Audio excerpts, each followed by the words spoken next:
Okay, so we are recording. So welcome everyone to the Cook County Farm Bureau Ag in the Classroom. I know a lot of you are familiar with me. I'm Diane Marion, and I'm the Ag Literacy Coordinator here at the Farm Bureau.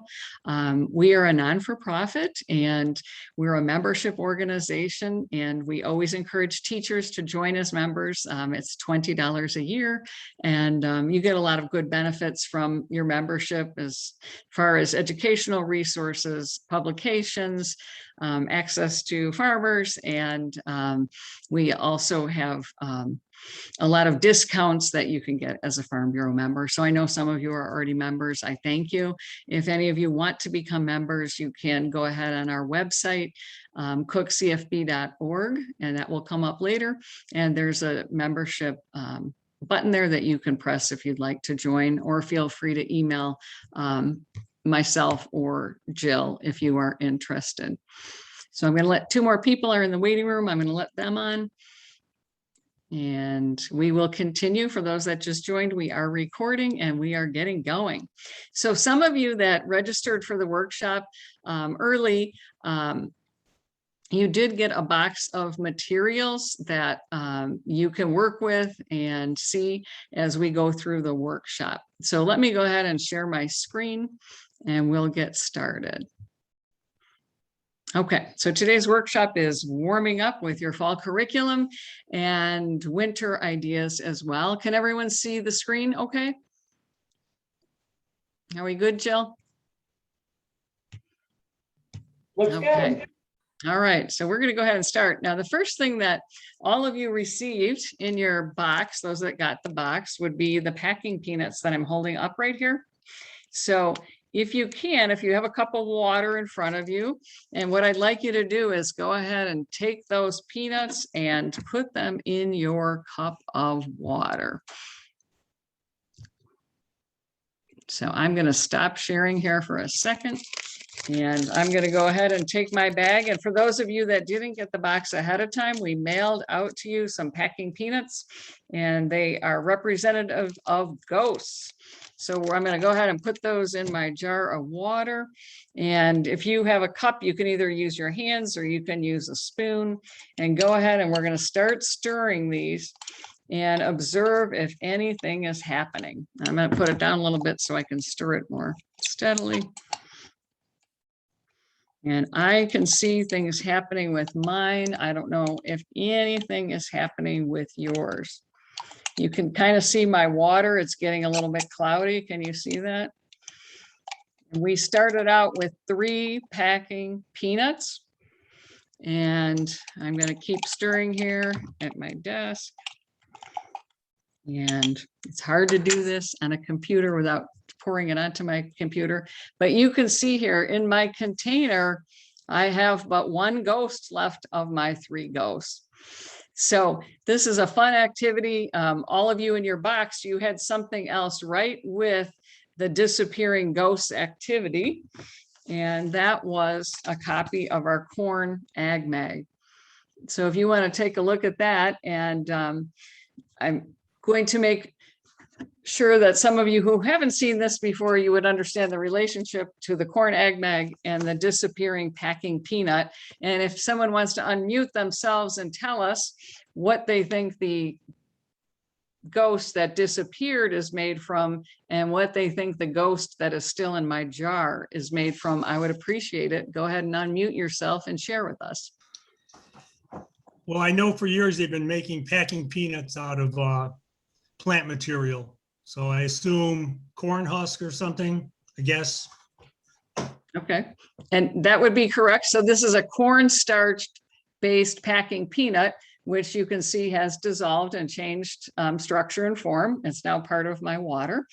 What about the other one? Does anyone know, or can they guess what the other packing peanut is made from? And I'm going to go ahead and stick my fingers in there and take it out. So I still have this packing peanut ghost. What do you think this is made out of?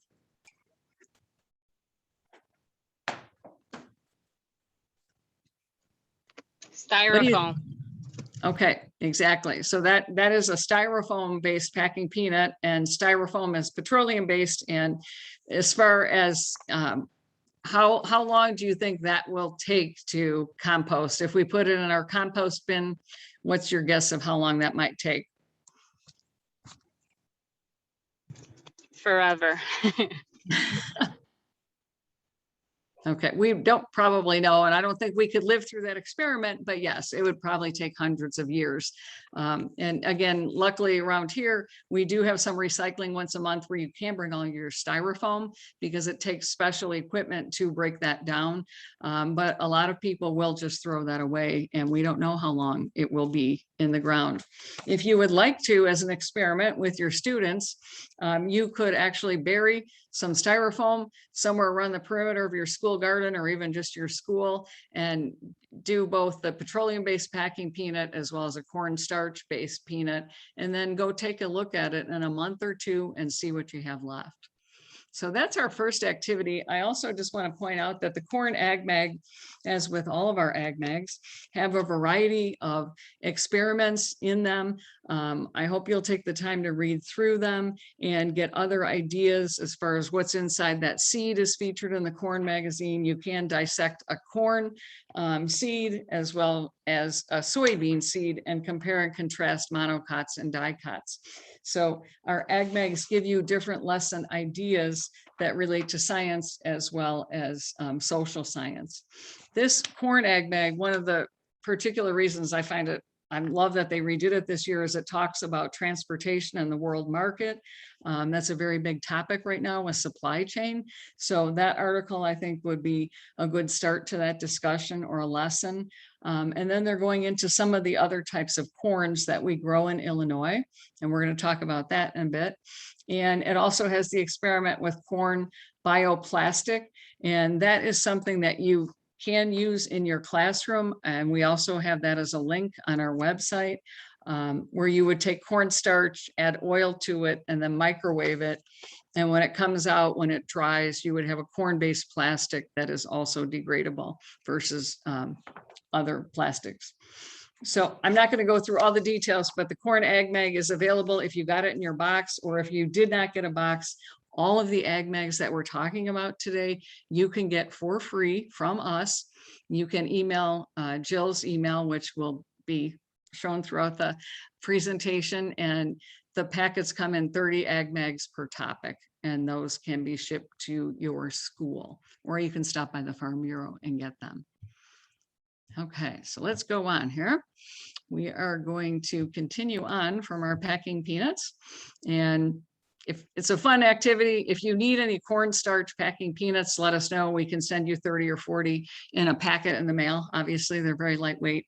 And then you can do this experiment with your students, as well as you have the lesson plan there.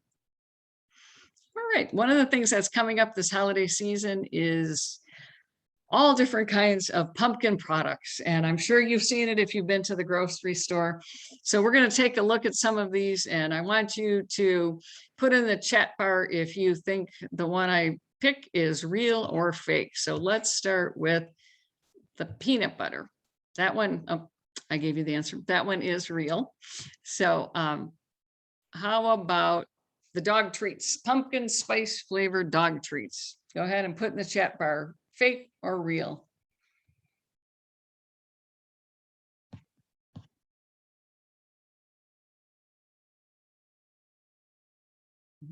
Okay, most everyone thinks they are fake. Let's take a look.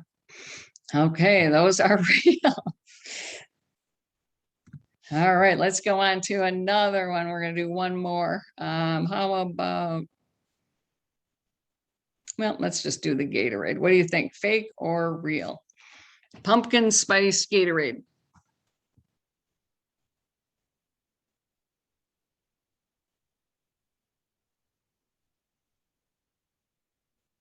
Okay, again, most of you think fake. Okay, let's take a look at it. Okay, that one is fake. But there are many, many products that are real. And I just went on Amazon yesterday and just identified all of these that are for sale right now.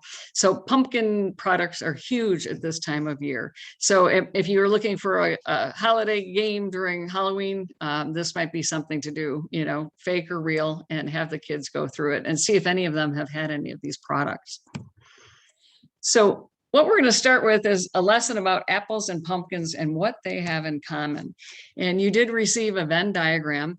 And what I'd like you to do is unmute and just kind of shout out some thoughts on what you feel are real and or what they have in common between apples and pumpkins. So go ahead and unmute and give me some thoughts. They're a fruit. They have seeds. Okay. They have leaves. They have leaves. They're edible. Okay. They both have a skin. Both have skin. Stem. Stem. Yep. Okay. So if you, different, oh, sorry, different varieties. yes, Sure, they both yeah. have many different varieties, as you've probably seen at the pumpkin patches and the apple orchards this year. So if you wanted to start your lesson on apples and pumpkins by having the students reflect on that, this would be a great way to use a Venn diagram and do that process. And we're going to look at apples and some of the projects you could do with them simply by bringing one apple into your classroom. So one thing they can do is identify the parts to the apple. And we have this lesson in your packet. And what you can do is give the labels out to the students and then have them use the actual graphic here to identify which parts are which, or you can just have them simply draw lines to the matching part. And as you said in your comments, they do have a lot in common as far as their structure. And with all plants, it's kind of fun to look at what are the plant parts and what do we eat and where do they come from. So this handout was in your box. I don't have it on the screen, but it just would be a good way to have students reflect over the course of a day or a week, which parts of the plant do they eat the most? And just to see who eats a lot of stems, who eats a lot of roots, and get them familiar with the origin of the plant parts that they're eating. So that lesson was in your packet. So let's talk about how an apple grows. And this is really fun. I don't have an apple here, but if you have an apple and you've identified the parts to it, it's kind of fascinating for the kids to learn that the bottom of the apple is called the calyx. And that really was formerly a different part of the apple. So this is a great video that shows that. And I'm going to go ahead and play that for you now.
So any thoughts on that? Has anyone seen that before?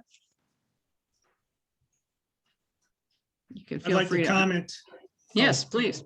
Yeah, I really didn't think that the apple grew under the flower for some reason. I just thought the flower dropped off and the apple grew out. So that was a surprise for me. Yeah, it's interesting because the kids after, even adults, you don't look at an apple in the same way anymore after you see that, and so I think it's really eye-opening where the fruit comes from, and the same with the pumpkin plant as well. And we'll take a look at that in a few minutes. All right. So let's look at most apple trees, most of them, some of them are planted from the seeds, but most apple trees are planted with rootstock and attaching rootstock from a strong base from another tree to form a new healthy variety of the same kind of apple tree. So let's take a look at just a short video on apple grafting.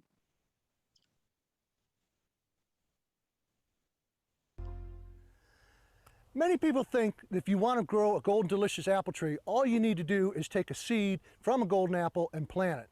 But in reality, that's not true. And today we're going to show you exactly how you can propagate apple trees by grafting. In order to make a new tree, we have to go to this year's current season growth, and we're going to take a bud that's right down here at the base of this leaf, and we're going to put it into the rootstock. Normally, if we left that bud there, it would just grow into another branch. Instead, though, when we take it, we're going to take it and put it into a new tree. So let's start with cutting off the bud stick. First of all, we cut off the first year's current season growth. We'll then come back in here and snip off the leaves, leaving a little bit of the petiole or leaf stalk still on the bud stick. We trim it off up to about 3/4 of the way, and then we'll cut it off because we don't want these larger buds, these older, newer buds, because they're not as vegetatively good. And so there we have our bud stick. We'll trim off the bottom as well. And we have our bud stick we'll use now to transfer the buds into the rootstock. Now we have our bud stick. Let's see how we get the bud off of it. We'll take our knife down below the bud and gradually draw it up above the bud, leaving a little sliver. We then come across the top and make a cut. Remove the bud, and there it is. Our bud is down in there between the petiole and the bark, and this is what we'll insert. Now we're going to learn why this is called T-budding, because we're going to take this bud that we cut previously from the bud stick, we're going to make a T-cut into the rootstock, and then we're going to insert the bud. So let's see how it's done. First of all, I make my vertical cut downward, then I come across and I finish the T like that. I then come in, peel that bark back a little bit. This is what we call when the bark peels back, we say the bark is slipping. We made our T-cut and we can see that the bark is slipping. That means it's able to be pulled back very easily. And what we'll do is we'll just insert our bud down into that. And there we have it. It's all set and ready to go. What we do then is we'll come back and we'll run off a bit of plastic tape and we'll wrap this bud. Make sure it stays in tight. And we'll wrap above and below the bud, but not covering it. So we stick that in tight, come back and loop it against itself, and we're done. And that bud then will stay there, and next spring we'll come back and we'll cut off just above that, and that bud will then grow and we'll have a new. Okay, so kind of fascinating that apple trees can grow from seeds, but it takes a lot longer. So if you do have your students research the growth and development of an apple tree, if you're, with the really young grades, you're not going to get into how rootstocking works, but I think it's interesting to understand that and to have the kids do some research about that. Or if you, when field trips are allowed again, if you go to an apple orchard, if you would talk to a farmer who raises apples to ask how are you raising your apples? Do you use a rootstock method or do you actually plant new trees from seeds, and talk to them about their practices? The same is if you go to an apple farm, or if any of your students go to a pumpkin farm, to again have them talk to the farmer to ask about the pollination of the apple trees or the pumpkins, because they can be very different. And we're going to talk a little bit, and the ag mags do go into a little bit about pollination, but with apple trees, some apple trees can be pollinated if all the trees are the same, but most apple tree orchards use cross pollination.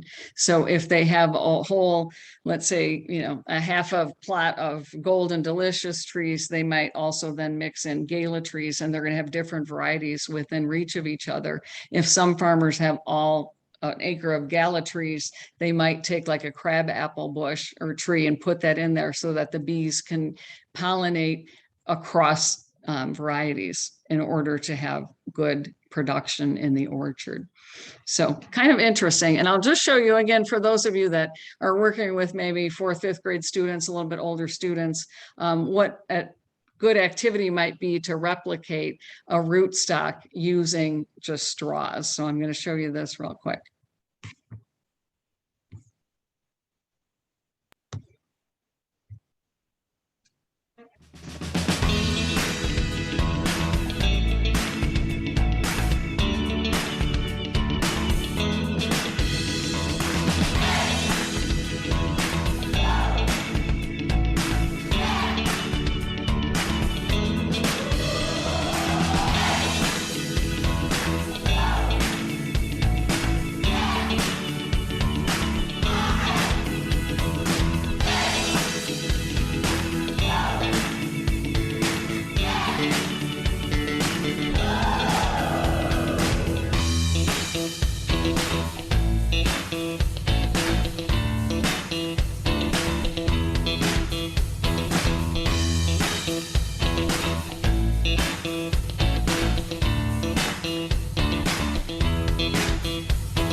So just kind of a fun activity. There's also a lesson that we're going to include in the links that we're going to send you afterwards that gives you the complete lesson for the rootstock activity. But for some of our younger students, just to go through the process of how an apple tree grows is good just to have a conversation about. So whether it's seed or rootstock method, the tree does grow, the blossoms develop, and then we need our pollinators to come and pollinate the blossoms in order to form the fruit on the tree. And we do have an apple chain activity that Jill is going to include with your materials. And I'm going to show you an example of the pumpkin chain, which is similar. And what you can see here in the chain is that we start with a seed or a rootstock, if you want to add that as one of your cards. And then it forms into the tree, the blossom, the pollinator, the red apple. And then we have the apple as something to consume. And then it gets composted, what isn't either eaten or used. So if you have any questions, let us know, but we will send you that template. We have a book here that is called The Apple Orchard Riddle, and I think some of you are familiar with this book. It's great for the younger students, and it's about a group of students who go on a field trip to the apple orchard. And their teacher at the beginning of the trip asks them to look during the apple orchard tour for a little red house with no windows, no door, but with a star inside. So the book goes into the students trying to figure out this riddle. And it's great if you use this book, and I can get one for you to loan. If you bring an apple with you to school, and then you can go ahead and cut it in half widthwise and show them where the star is in the apple.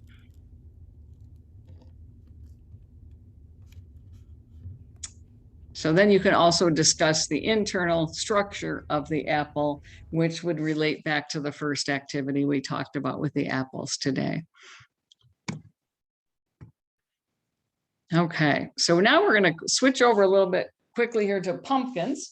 And you did get the pumpkin information in your packet. And we're going to look at the process of pollination.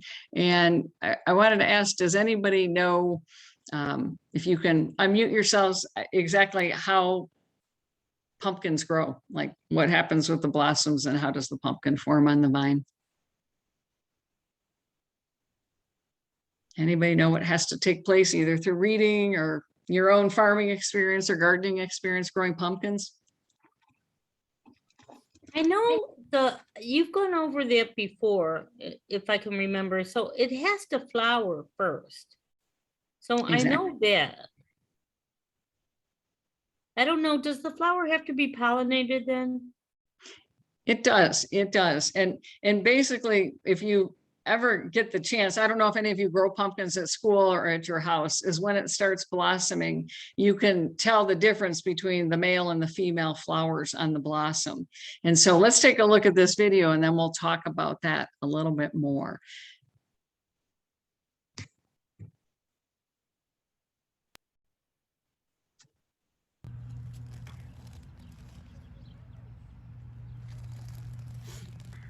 Okay, so you can look at that video and you can see in there, it's kind of rated R, this video, so I don't know if you'd want to show it to your students, but you can see there that that bee is gathering the pollen from that male blossom.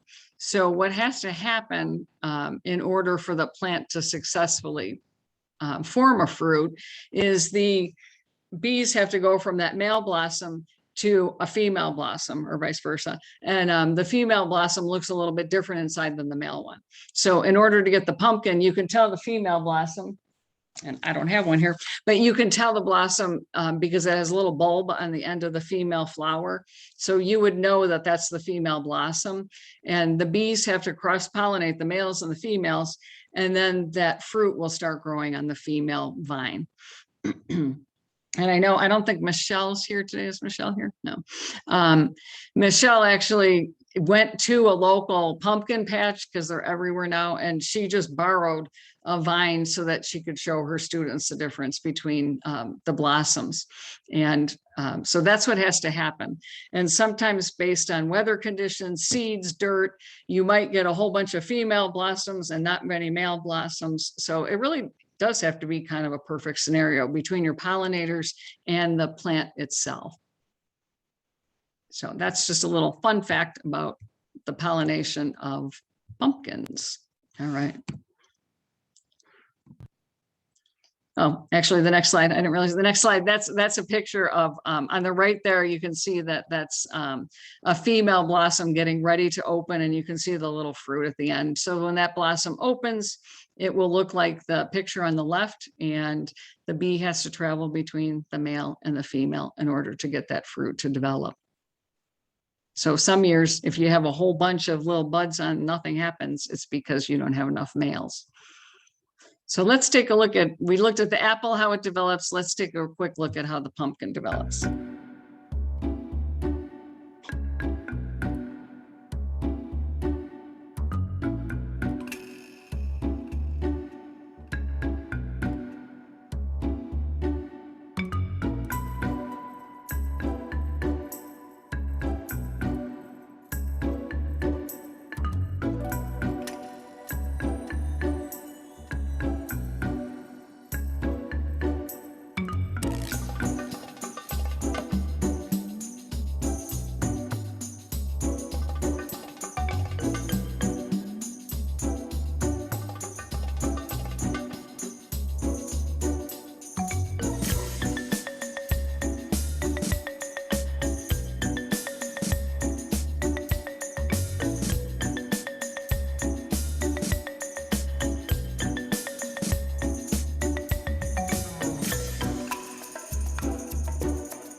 Okay, and I know probably a lot of you have visited a lot of pumpkin farms. There's so many different varieties now, it's unbelievable. So in your pumpkin chain activity, we use the template that you received, and we just kind of use construction paper. You could use white paper and have them color it.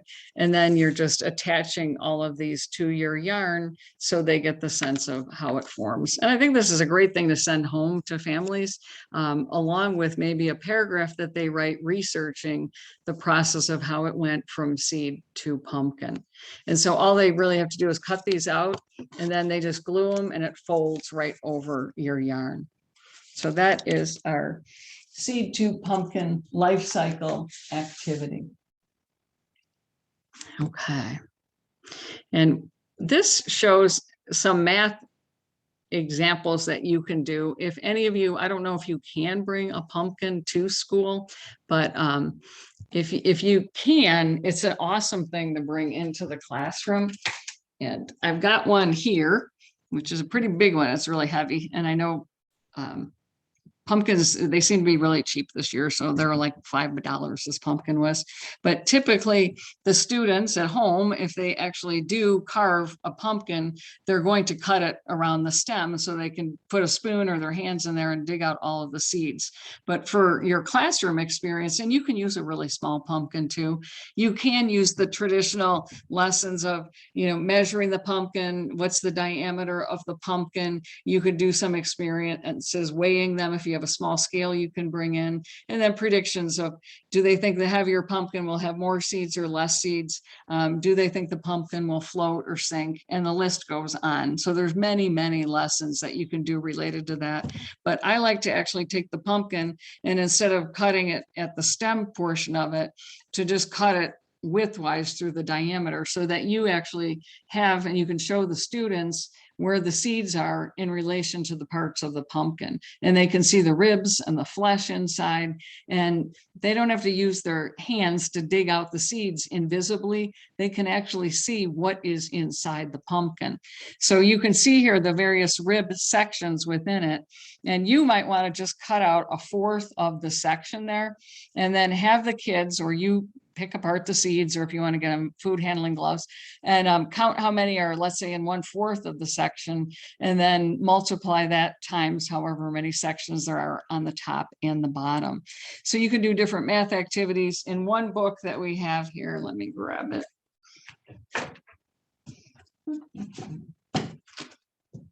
This is a book by the same author as the Apple Orchard Riddle. What he does in here is he has his students split up in counting teams. Some students count the seeds by 5, some by 10s, some by 20s, and then they predict which pumpkin will have the most seeds, which isn't necessarily the size of the pumpkin. So it's kind of cool. And I think just the whole structure inside, when you really see it up close, it's fascinating. And most kids can't see the pumpkin this way because that's not how they carve it. So I think you could do some cool hands-on work with this, and it's not as gross as digging your hands into something you don't know what's in there. So I would encourage you to try this with your students and link that to one of the pumpkin chain lessons or the lessons that we spoke about. So, okay.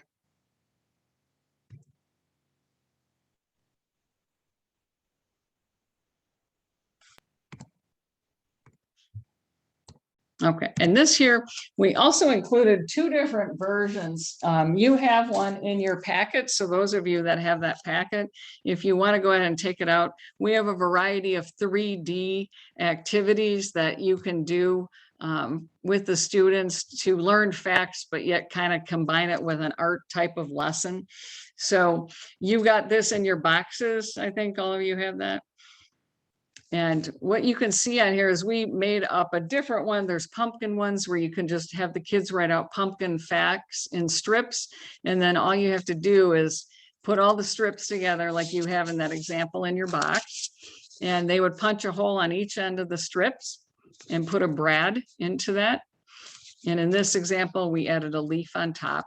So the students have it like this, 2 brads, that's it. I mean, there's really not too much to it. And then you're just going to go ahead and unfold the one that you have in your packet today.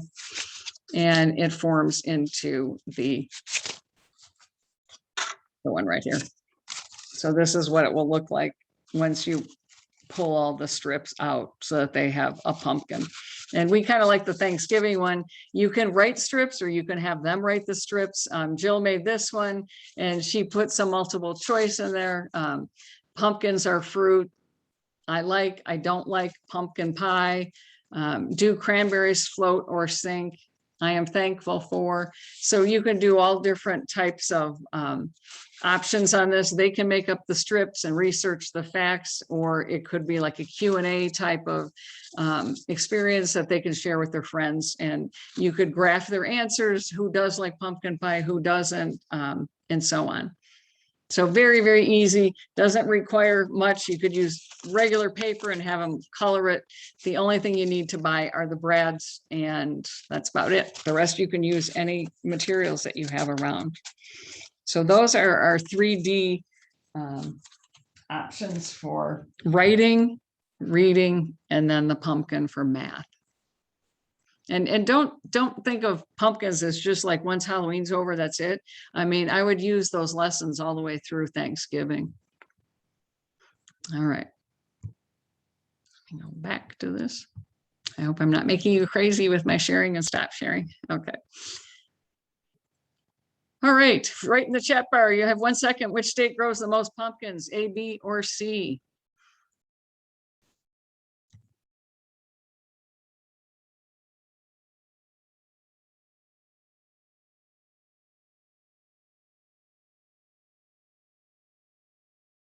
Okay. Okay, I can't really fool all of you. So you all know that Illinois grows more pumpkins. Morton, Illinois is the pumpkin capital of the world, and they grow the most pumpkins. So other runners up are Pennsylvania, California, and close by in Indiana, where I'm sure you also see a lot of pumpkin farms there. So that's really where the vast majority of pumpkins are being produced. And one thing I wanted to let you know is on our pumpkin chain that I showed you earlier, and we talked about adding composting to the chain. It's real important to consider a couple different options with the pumpkins after Halloween. One of them is Scarce, which is in DuPage County. I don't know their exact address. You can look up scarce.org. They're somewhere, I think, over by Glen Ellen. They have a ton of teacher resources that they provide almost free to teachers. So it might be a resource you want to consider. They do a lot with books as well as supplies for educators. And then every year they do a pumpkin smash. They host them all across the area in Cook, DuPage, and various counties. So on November 6th is going to be the day for these smashes. So you, your students, your families, they can bring their pumpkins and they get to kind of do like a catapult type experience or throw them in a dumpster to know that they're all being recycled and not being thrown in the landfill. So that's an event to make note of. The other option for you is to keep a pumpkin and maybe after Halloween or ask one of your students to bring a pumpkin that they would be willing to donate, even if it's carved, it's fine. They can bring their jack-o'-lantern and you can get a little bit of dirt and put it either in a container like you see here, like a Rubbermaid container, or what might even be better is like an old fish tank or a glass container that has a top to it. And have the kids observing over the course of the next month or so what happens to the pumpkin, and you can keep it if it's a warm classroom all the way through the spring to see if it's going to start germinating and growing a new pumpkin stem. So let me just show you, this is a time lapse of 2 months approximately of decomposition. Oh, where'd it go?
So pretty cool. You can see how quickly it decomposes, and that would be great if you have a science class and you want to study soil, and you can use that along with the book Pumpkin Jack. And Pumpkin Jack actually goes through the whole process of leaving the pumpkin out over the winter and it growing back during the springtime. So great reference for a book. Yeah.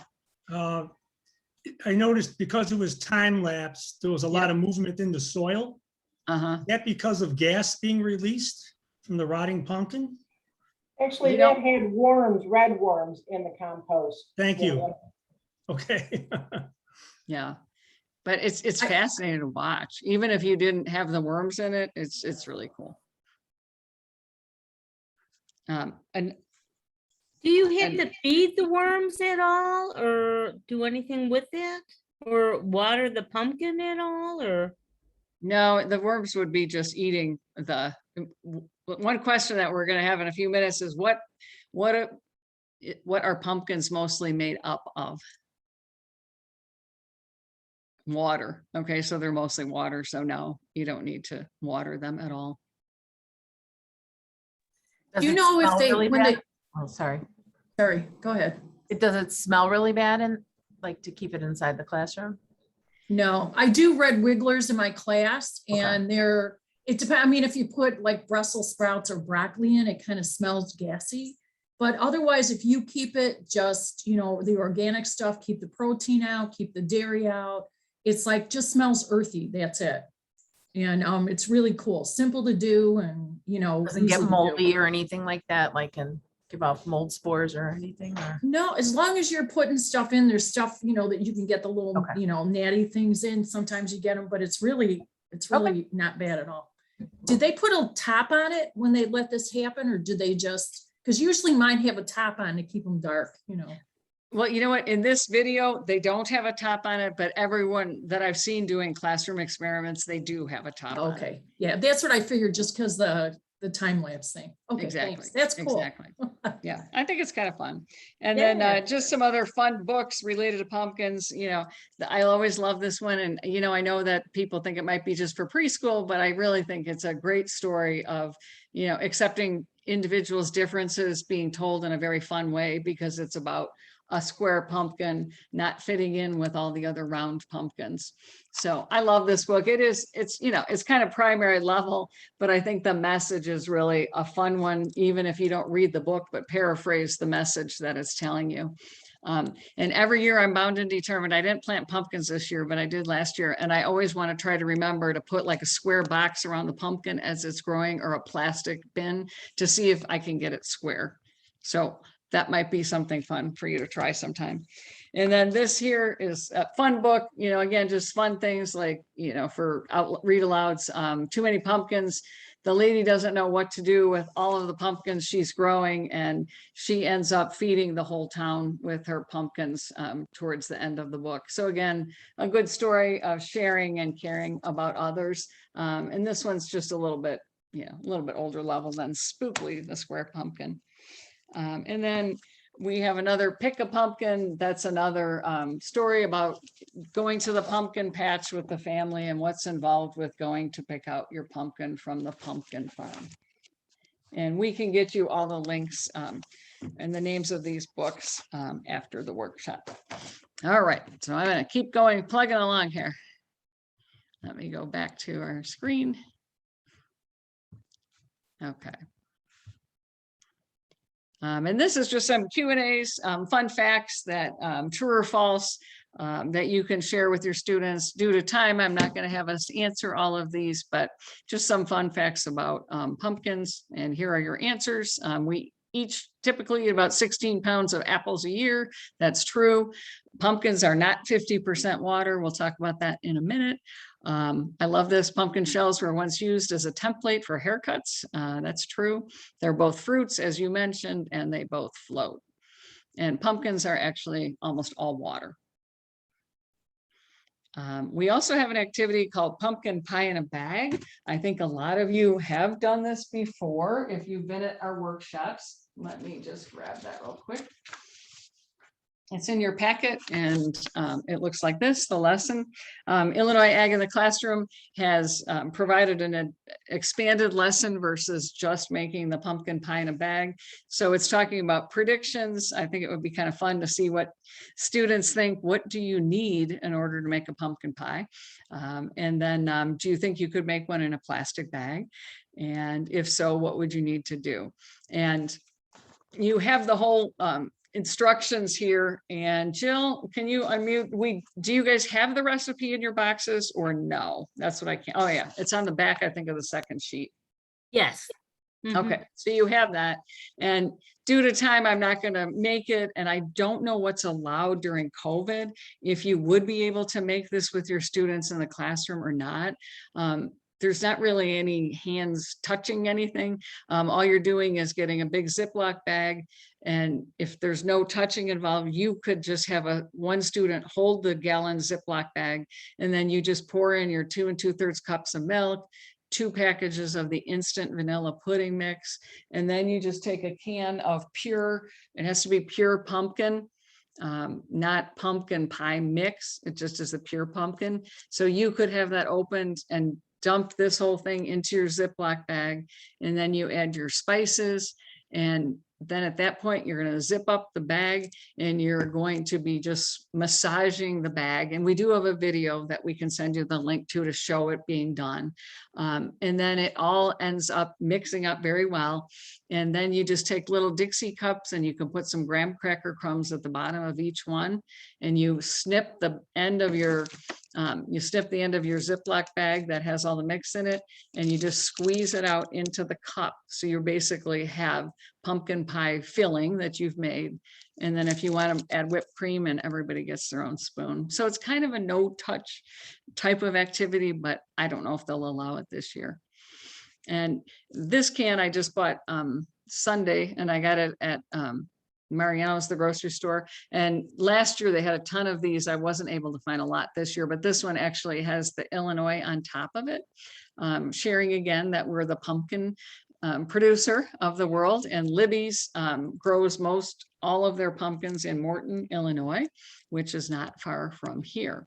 So I'm going to skip through this right now and we'll come back. Oh, I thought I had something about Libby's. Maybe we don't have that one. We do have a Libby's field trip, and that is on your links.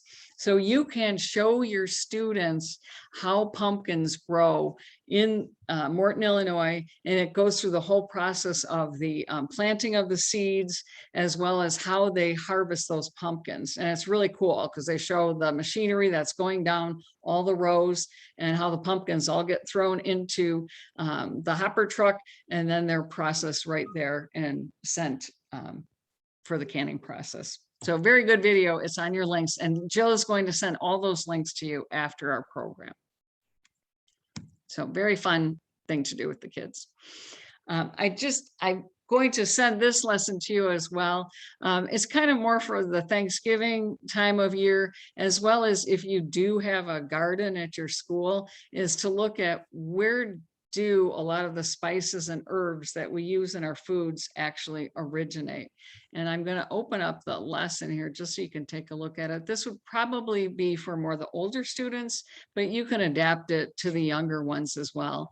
And it's just taking a look at, you can print out cards of herbs and spices and watch some video on where some of these things come from, just as we were doing with the apples and pumpkins. So as you can see here in your interest approach, you could even talk about Thanksgiving coming up. What are some of the foods you're going to be eating? And what are some of the seasonings that you might add to your foods? And so I think it's really interesting, like what comes from trees, what comes from bark, what are roots, what are leaves that we eat. And you could even bring in some real examples of these so that the students can understand where they come from. So that lesson you will have, but I just wanted to share that with you. Okay. Okay, some of you might have heard of Three Sisters Gardens. So I'm just going to show you, this would be where you're planting corn, beans, and squash in the same garden. And again, I just wanted to speak to those that might have a school garden. This would be an excellent thing that you could do in the spring before you leave for summer and get it started. You might miss some of the harvest. You might miss picking some of the corn or beans, but maybe you could go over there and take pictures and show the students how the Three Sisters Gardens really work and why they're planted together. Do you know why some American Indian nations call corn, beans, and squash the Three Sisters? It's because when you plant them next to each other in a garden, they help each other grow. These three crops have been a major part of American Indian agriculture for a long time. The reason they help each other is because beans have to grow off the ground. They use the corn to get up into the air. Meanwhile, the beans help the corn and the squash because they take nitrogen from the air and put it into the soil. The squash helps because its big prickly leaves keep pests away and provide some shade that stops weeds from growing. Corn, beans, and squash are a great combo to plant in a school garden. You can plant them during May and then include them in the harvest in the early part of the next school year. There are tons of ways to enjoy corn, beans, or squash. Or if you want to eat them all at the same time, try them in a tasty salad. And don't forget, it's okay to try just one bite.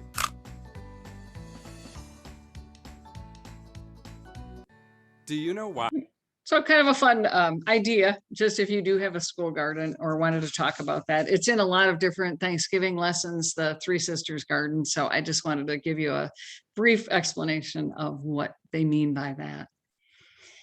Okay, also in your packets, you have an evergreen tree activity.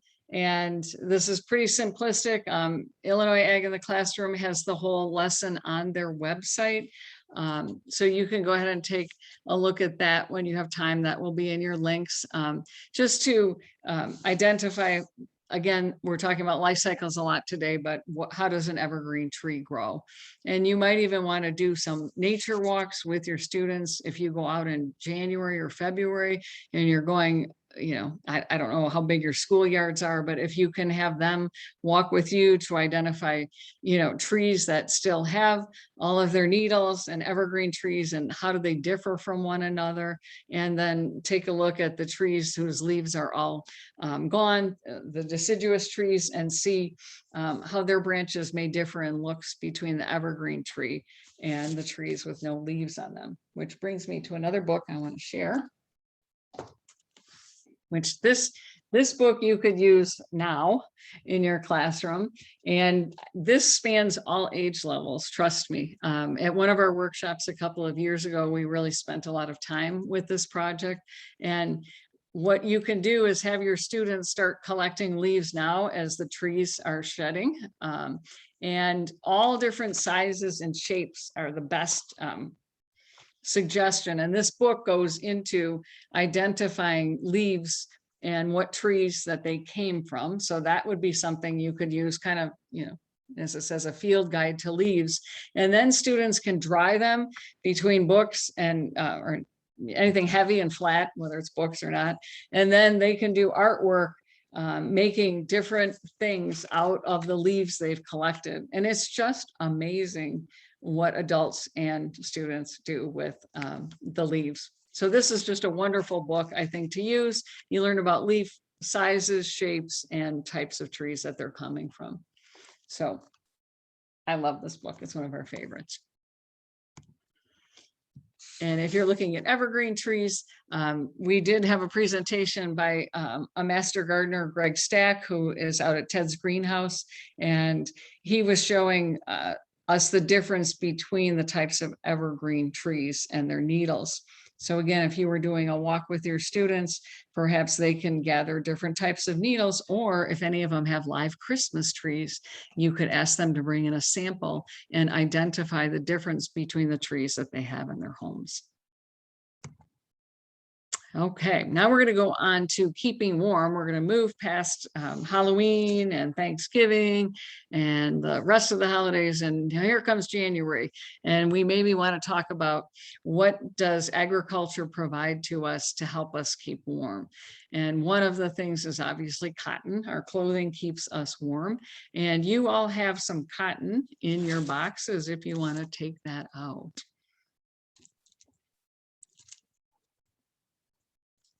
And I'm going to stop sharing so I can see that you have your cotton. So if you want to take out your cotton, some of you have a whole cotton boll and some of you just have a piece of cotton. And if you want to take a part of that cotton out right now and feel it before you start dissecting it, but you can feel that there's seeds in there. So what I'd like you to do is like start trying to get the cotton out of the fiber that you have there. And you can see it's kind of hard to do. And when you finally get some out, you're going to have a little teeny seed. And if you keep on and on and on, not during now, but later on tonight, if you keep cleaning that seed, you will see that it's rather grayish brown. And then if you really want to experiment, you can go find a hammer or something heavy in your house and put it between two pieces of paper. And when you smash it, you will actually most likely see some oil come out of it. Hopefully these still have a lot of oil in there. So every part of cotton, from the fabric that keeps us warm in our clothing to the seed, which has the oil in it. So if you ever see cottonseed oil in makeup or in food, you know, that's where it came from. And you can have your students, you know, again, I could get you some cotton if you needed like 30 bowls. I can't get you 100, but if you needed some, we can order some and send it to you. this is an experience just to talk about, you know, how far has agriculture come? People used to have to do this manually, and then it had to be processed, and just how hard it is just to get one piece of this clean, how long it takes, besides the point of, if some of you actually got the whole bowl with your box, you can feel it and feel how sharp it is. It's very, very sharp, and it's very hard to cut and pick. So you can go into talking about machinery, Eli Whitney's invention of the cotton gin to clean all of this, and go through a little bit about technology and advancements in agriculture. So the cotton seed, after the oil is taken out of it, the rest of the seed is often used for livestock feed. So no part of this cotton plant is wasted. And let's see here. Let me go back to my next slide. I can't remember if we have a video after this. Hold on. Okay, here's another resource that we have available. And this is, it formerly were called the Illinois Ag in the Classroom Terra Nova readers. And this is a nonfiction reader. It's a little bit different than an ag mag. It's not the same as our ag mags, but this here is available online, and that will be part of the links as well. If it's not on there, I can get it to you. But this is a lesson that you can, if you had the cotton boll and you were talking about it in a unit of study that you were doing, then you have your vocabulary. You see what is cotton and how is it grown. You can see where it's grown in the United States, which might lead to a discussion on why do you think it's grown in this part of the United States, getting into your geography, your weather, your soil conditions.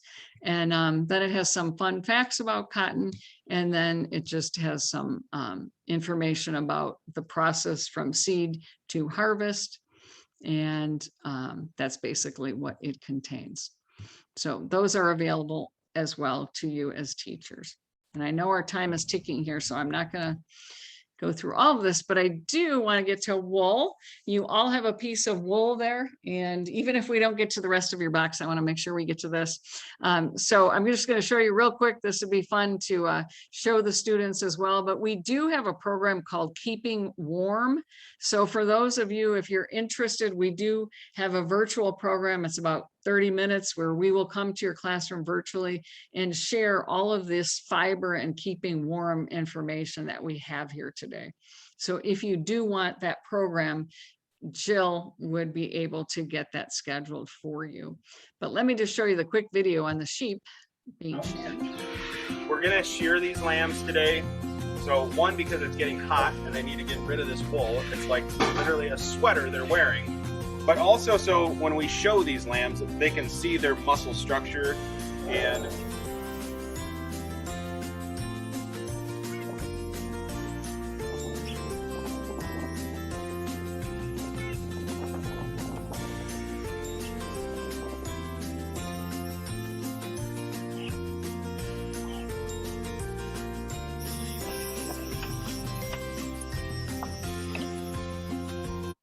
He's pretty fast, but it gives the students a sense of how fast it is to shear a sheep. And Jill, why don't we unmute, or let me stop screen sharing, and I'm going to let Jill take over because she's going to show you what to do with the wool that you got in your box. I got a little tuft of wool, and these are completely natural, unprocessed. You know, they're not coated with anything. It's just as it comes. We've mixed up a little bit of red Kool-Aid, just a little tap warm water, and a packet of unflavored or unsweetened Kool-Aid. This one we had in the dye for about 4 hours. So that's how well it took the coloring. This one, we don't know. We're just going to put it in and instantly see what the absorption rate is, how it will absorb and hold if it needs to be in a long time or just a short time. We'll find out. Yeah, that's pretty white. So it looks like if you want good color, you do need to leave it in a little bit longer, but it does smells really good too. And you could use any color you want. The longer you leave it in, kind of like an Easter egg, you're going to have more vibrant colors the longer you leave it in. But it shows that the natural fibers will accept the dye. If it's processed with anything like a yarn that's not a natural fiber, if it's a polyester yarn, that's not going to work. 100% cotton yarn that you can buy at a craft store, that will work also. And then So we just thank you. rinsed it under cold water and it'll stick. So again, it's a good visual to, if students see the cotton, for instance, and they're wondering how did it get the color of the shirt I have on, the whole process of that. And actually in the Keeping Warm virtual program, we do show a fiber mill that's coloring the yarn, so they could see that process and how it's done as well. Okay, so I'm gonna, Jill, you stopped sharing, right? So I'm gonna go ahead and we're gonna try to get through some of the rest of this, but I think I'm not sure with our time. I planned too much, like always. Okay, also another activity that is fun to do, and it doesn't have to be hot chocolate, but you got hot chocolate today in your packets, and I hope you enjoyed it or will enjoy it this weekend. But what we, in our Keeping Warm series, we also talk about the road, like we did apples, pumpkins, how things get from point A to B. So we're talking about foods and where they come from. And what we always like to challenge students to think about is, if you take an example of anything, whether it's the Christmas tree or the evergreen trees or it's food, how did it get from the first point to the last point? So with hot chocolate, we go through a whole series about where all the ingredients from hot chocolate come from. So it takes into account geography as well as soil conditions. Where does it grow? Why does it grow there? And then how far away is it from Chicago? So if I'm having a cookie that has chocolate in it, how many miles away did that cookie come from? So that's a concept that we think is really valuable to talk about in class. And with that, we're going to also just kind of end with an activity of supply and demand. And again, I can get the entire lesson to you, which I think we have in the links as well, talking about, especially nowadays with what we've been through in the last 2 years, supply and demand of just about everything has changed. So if you are working with older students, you might get into discussion about careers and what careers are being are needing people to do them in order to increase the supply and demand and the supply chain.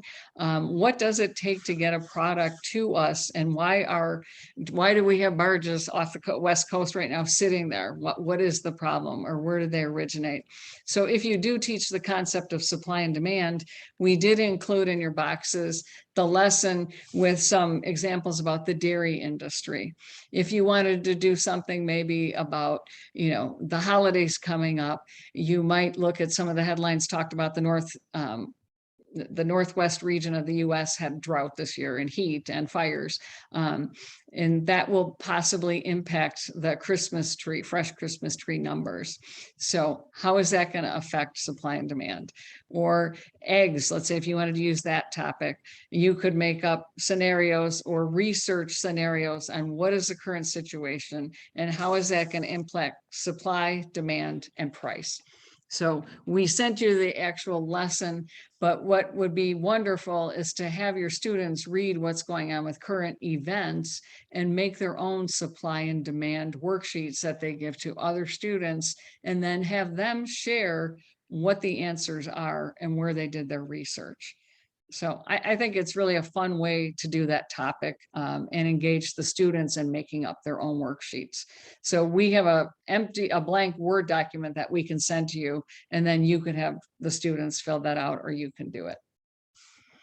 So that is what we have for our holiday and our very speedy workshop. I think I've gone through most everything that's here. My email address is listed there, aitc@cookcfb.org. Jill, if you want to put yours in the chat bar, hers is almost the same. It's aitc2, the number 2, @cookcfb.org. And you can look at our website there. We have many, many teacher resources available to you, including grants. Most of the grants are due October 15th, but I will probably start looking through them next week. So if you would like to take a look at the grants on our website, feel free and just send me a note that it's coming.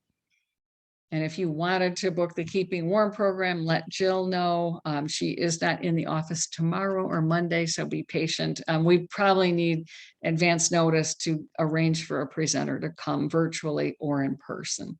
So we will try to get there, but it's kind of booked the next few weeks. And then another website that you want to make sure that you look at, because there's just hundreds of resources on here, is the Illinois Ag in the Classroom website. Their website is under construction. So if you go to www.agintheclassroom.org, up in the top part of their website, you will see a yellow banner, and that directs you to Beyond the Barn Door. And that's where you want to go to find lessons. And you can use their search bar, and you can Google pumpkin, you can put that in the search bar, and it will come up with different links to lessons. So I would encourage you to check that website out as well. So with that, I know I've talked a lot. I'm going to stop sharing the screen, and I'm going to stop the recording. But we can